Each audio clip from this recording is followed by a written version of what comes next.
Welcome. Welcome. And yes, I have 4 lovely, beautiful kids. They're all in their teens now and believe they think they're teenagers. We've had it all, haven't we, parents? And the beauty of this tells us that really, I want you all to feel at home. You're in the right place, because there really is no perfect parent or perfect child.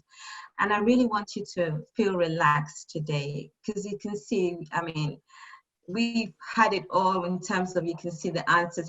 Someone or the other, one parent or the other has had an issue with the following this week. So it's really good to know. So I want you to feel relaxed. We'll start by the very first one. It's called connection. And this really tops my list. And the reason being is because, like most of you may know, really and truly, almost every negative behavior can stem from a lack of connection. Trying to remember, I need to connect a lot. I tend to think, okay, all right, what really is my child's need here? What's going on? Or you might even begin to think, okay, what is the developmental stage of this child before I even begin to correct my child?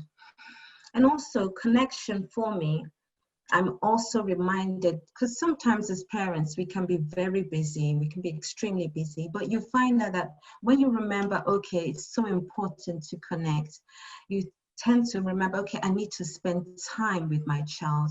And it is said that for younger children, they need at least 15 minutes of your time, undivided attention. And for teenagers, they need at least an hour. And I have with us Helen and Joke. Joke Adedeji, she is a parent educator in her local church. She has 2 beautiful kids. But that is a way to connect with our children.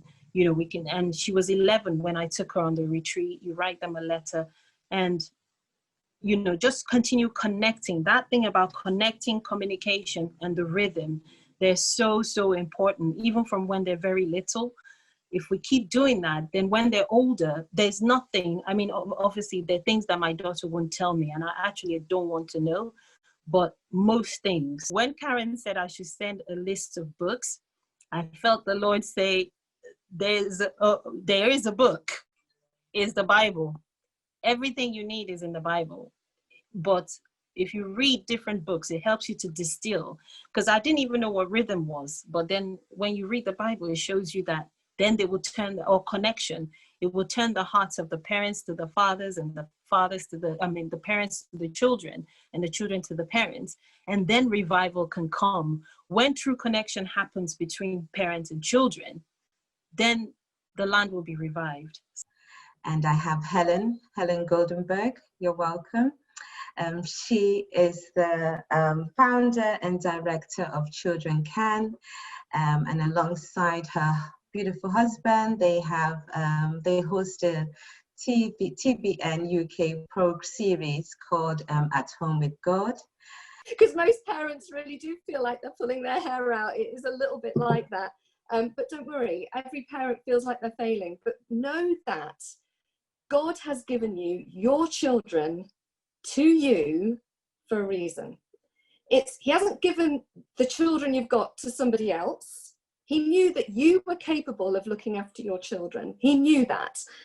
So that is why you have been given these children. I mean, it says in Psalm 127, 3-4, behold, children are a heritage of the Lord, the fruit of the womb, they are a reward. These children that we've got in our hands right now are a reward. And sometimes we don't feel like they're a reward, do we? But they really are, because God has blessed them, because they have a destiny, they have a calling, and they have amazing things that God wants to do with them. And He has placed you in charge of them to see that being fulfilled in their life. And now that is exciting.